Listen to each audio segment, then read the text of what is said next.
তোমাদেরকে বলার চেষ্টা করছিলাম সেটা হলো আমার মনে হচ্ছে যে সুভা যেই গল্পটা, এটা একটা গল্প মনে রেখো, রবীন্দ্রনাথ ঠাকুরের লেখা।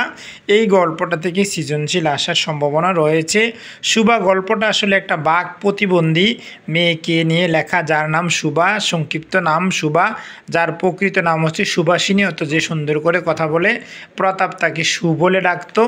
এই বিষয়টা তোমরা লক্ষ্য রাখবে। এই সুভা গল্পটা A to Z তোমরা সুন্দর করে ঠান্ডা মাথায় পড়বা।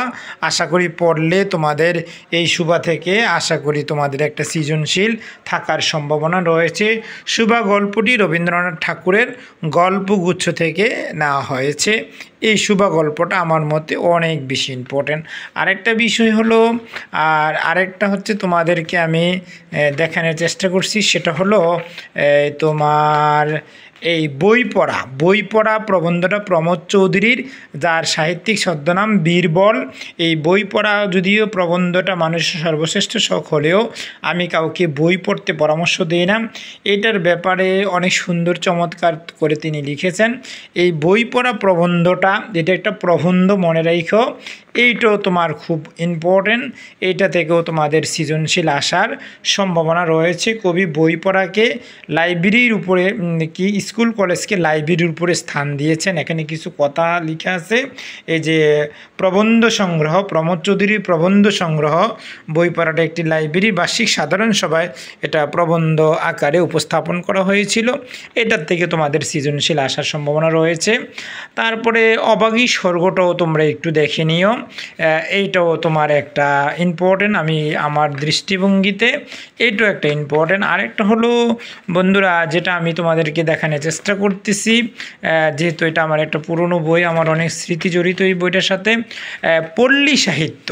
পল্লী সাহিত্যের যে বিষয়টা সবচেয়ে বেশি ইম্পর্টেন্ট আমি তোমাদেরকে যেটা বলতে চাচ্ছি সেটা হলো, পল্লী সাহিত্যে তোমরা দেখবা যে কতগুলো দেখো টিকা লেখা আছে, এখানে কতগুলো শব্দার্থ দেওয়া আছে।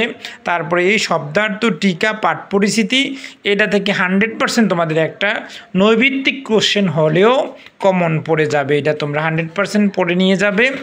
আর আরেকটা বিষয় হলো, তোমাদের যে বিষয়টা আমি দেখানোর চেষ্টা করতেছি, আমি একটা একটা করে পাতা উল্টিয়ে দেখাচ্ছি, যেগুলো তোমাদের এরপরে আসো আমাটির বেপু বিভূতিভূষণ বন্দ্যোপাধ্যায়।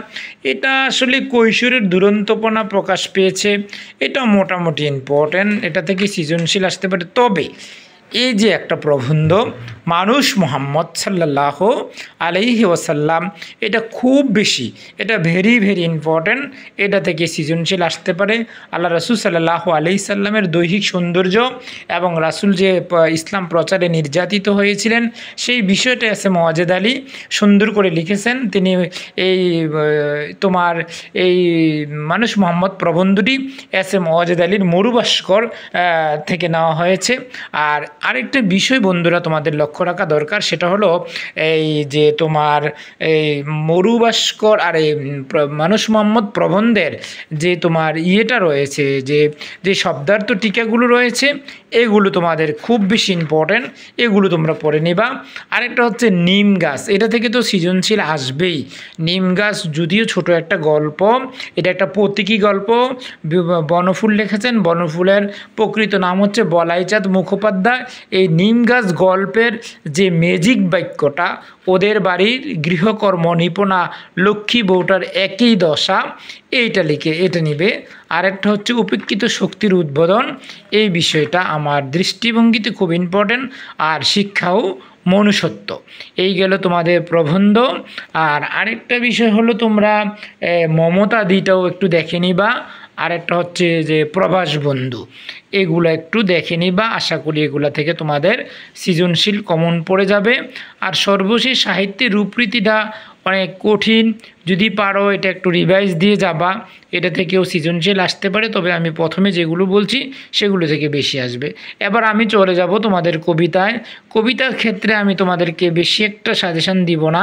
কবিতার ক্ষেত্রে আমি তোমাদেরকে কয়েকটি কবিতার নাম বলবো যেগুলো খুব বেশি ইম্পর্টেন্ট।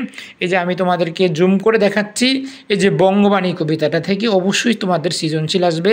তারপরে কপোতক্ষ নদ থেকে সৃজনশীল আসবে। জীবন সঙ্গীত থেকে সৃজনশীল আসতে পারে। তারপর আসতে পারে তোমার আরেকটা হচ্ছে মানুষ কবিতা, যেটা কাজী নজরুল ইসলাম লিখেছেন, এটা থেকে তোমাদের সৃজনশীল আসতে পারে। আরেকটা হলো পল্লী জননী থেকে সৃজনশীল আসতে পারে।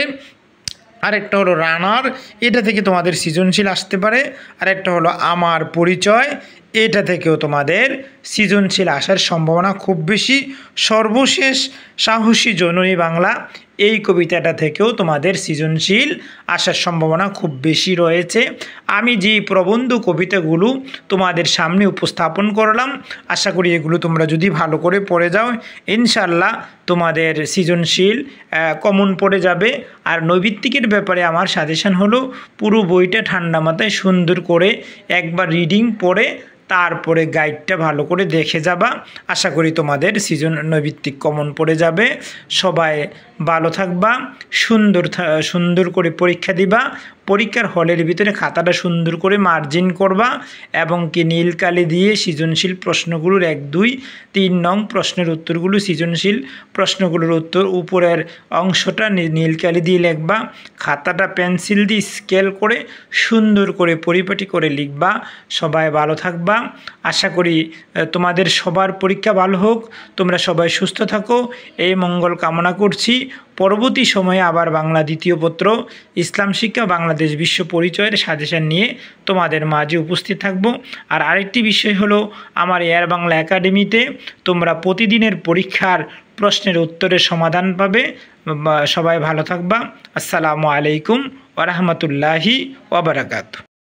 বন্ধুরা আসসালামু আলাইকুম রহমতুল্লাহ। আগামী 10 তারিখে তোমাদের এসএসসি পরীক্ষা, প্রথম দিন বাংলা পরীক্ষা।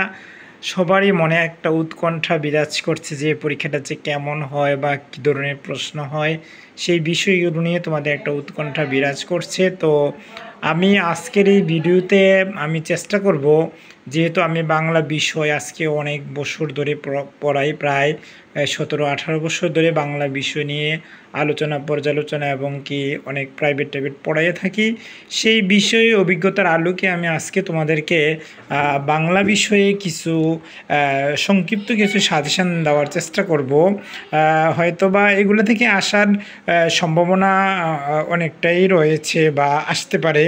তবে যদি না আসে, কেউ যেন আমাকে ভিন্নভাবে না দেখে, সেই বিষয়টা আগে তোমাদের কাছে ক্ষমা চেয়ে নিচ্ছি। তবে আমি আশা করি এগুলা থেকে তোমাদের কমন পড়ে যাবে। তবে আমার একটা অন দ্য রিকোয়েস্ট থাকবে তোমাদের প্রতি, যে তোমরা যারা এসএসসি পরীক্ষা দিবা, যে তোমাদের এই পরীক্ষার মধ্যে প্রথম দিন যেহেতু বাংলা পরীক্ষা, তোমাদের 11টা সৃজনশীলের মধ্যে 7টা সৃজনশীলে পরীক্ষা অ্যাটেন্ড করতে হবে। এই 7টা সৃজনশীল যেন তোমাদের সময় মতো দিতে পারো, সেই বিষয়টার প্রতি অবশ্যই তোমাদেরকে খেয়াল রাখতে হবে। এবং কি আরেকটা বিষয় তোমাদেরকে বলে দেয়, যে কথাটা আমার বলা শিক্ষক হিসেবে সঠিক নয়, তারপরেও আমি বলাটা তোমাদের জন্য, মানে যেটা তোমাদের জন্য ভালো হবে সেজন্যই সেটা আমার বলা। সেটা হচ্ছে বাংলা 7টা সৃজনশীল তো অবশ্যই দিবা, প্রত্যেকটি সৃজনশীল 21 মিনিট করেই লিখতে হবে তোমাকে। সর্বশেষ যদি তুমি সৃজনশীল না পারো, তখন তুমি কি করবা? এই ক্ষেত্রে তোমার করণীয়টা কি? তুমি আগে কিছুটা হলো উদ্দীপকটা পড়ে তুমি বোঝার চেষ্টা করবা যে কোন গল্প থেকে, কোন প্রবন্ধ থেকে বা কোন কবিতা থেকে এই সৃজনশীলটা দেওয়া হয়েছে।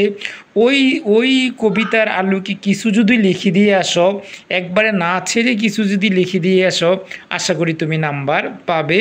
কারণ খালি লেখার চেয়ে, খাতার চেয়ে কিছু বরাট করে লিখে দিয়ে আসলে হয়তো এক্সামিনার কিছু নাম্বার হলেও তোমাকে দিবে। আর আরেকটা মজার বিষয় হলো, তোমাদেরকে বলে রাখি যে 21 মিনিট করে সৃজনশীল লেখলে তোমার 2 ঘন্টা 27 মিনিটে তোমার সৃজনশীলগুলো শেষ হয়ে যাবে। 3 মিনিট তোমার হাতে থাকবে। এই 3 মিনিটে তুমি পুরো খাতাটা তুমি কি রিভাইজ দিতে পারবা। সেজন্য 21 মিনিটের বেশি যদি লিখো, তাইলে লাস্টে দিয়ে তুমি সৃজনশীলের আনসার, যে প্রত্যেকটা সৃজনশীলে যে 4টি করে প্রশ্ন থাকে, সেগুলো হয়তো তুমি দিয়ে আসতে পারবা না। সেই বিষয়টা মনে রাখতে হবে। আরেকটা বিষয় হলো, তোমরা যে বিষয়টা লক্ষ্য রাখবা, একটা জিনিস মনে রাখবা, বাংলার ব্যাপারে যে বেশি লিখব, সব দিয়ে আসব, কিন্তু কম লিখব, সুন্দর করে পরিপাটি করে লিখে আসব। বেশি লিখব কিন্তু কোনো প্রশ্ন ছেড়ে দিয়ে আসব না। এই দুইটা বিষয় তোমরা খেয়াল রাখবা। একটা হলো কম লিখবো সব দিব, আরেকটা হলো বেশি লিখবো কিন্তু কোনো আনসার কোনো প্রশ্ন আমি ছেড়ে দিয়ে আসব না। এখন বন্ধুরা আমি তোমাদেরকে নিয়ে যাচ্ছি আমার সেই পুরনো স্মৃতির যে বাংলা বইটা, এই বইটা থেকে আমি তোমাদেরকে যে সকল প্রশ্নগুলো বেশি ইম্পর্টেন্ট সেই প্রশ্নগুলো আর যে সকল গল্প প্রবন্ধগুলো বেশি ইম্পর্টেন্ট সেগুলো আমি তোমাদেরকে বলার চেষ্টা করব। এক নম্বরে আমি